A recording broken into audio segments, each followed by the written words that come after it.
Welcome back to WeatherProof. It's a skier's worst nightmare, an avalanche. And each year, thousands of skiers worldwide find themselves in the path of one. In the United States alone, an average of 25 people have died in an avalanche over each of the last 10 years. Snowmobilers and backcountry skiers in search of fresh powder make up the vast majority of those victims.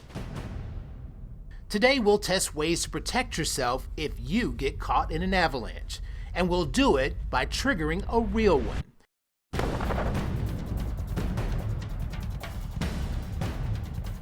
The difference between well-maintained ski runs and the wilderness of the backcountry is pretty obvious. It took our crews more than 4 hours of struggling through the snow to get to the avalanche site. At 12,000 feet, with 3 feet of snow and a steep slope, an avalanche could come at any second, ready or not. We're about to set off our own avalanche, and behind us we have the ski patrol that are setting up 4 dummies that are going to be in the path of this avalanche to test out different ways that they can be rescued. That's right, we're going to set our avalanche off with explosives. We have a lot of snow, big mountain, it's steep, really good conditions for an avalanche. We also have our 4 dummies. 3 of them are equipped and 1 of them's a real dummy and has nothing. A dumb dummy. The dumb dummy will represent the skier who decided to risk the elements and not bring along any safety equipment. He'll have to rely on friends to find him using nothing but poles to jab through the snow.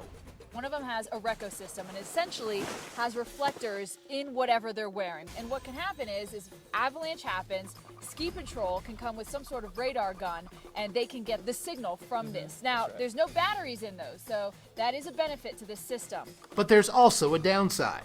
The reflector itself is sewed onto the skier's clothes, but the component that sends and receives the signal is with the ski patrol.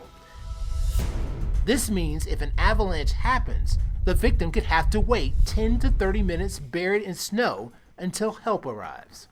The second thing that we have is a beacon, and it transmits a pulse every second.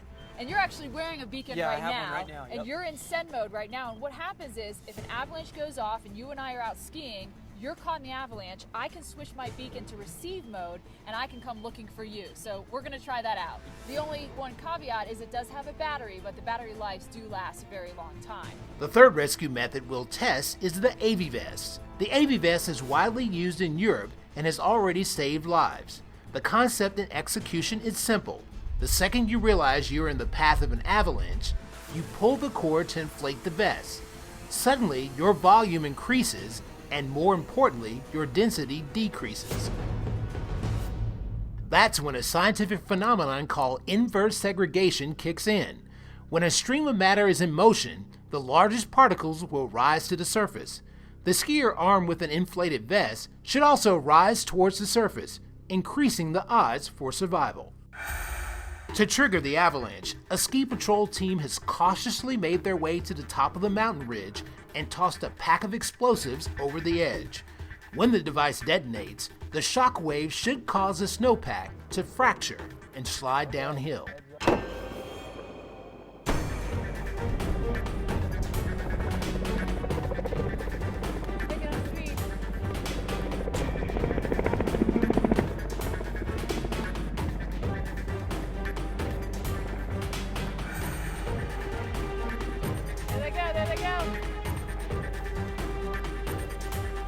It's a direct hit.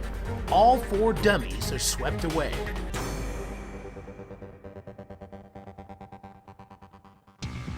When we come back, find out which of our dummy skiers is most likely to get out alive.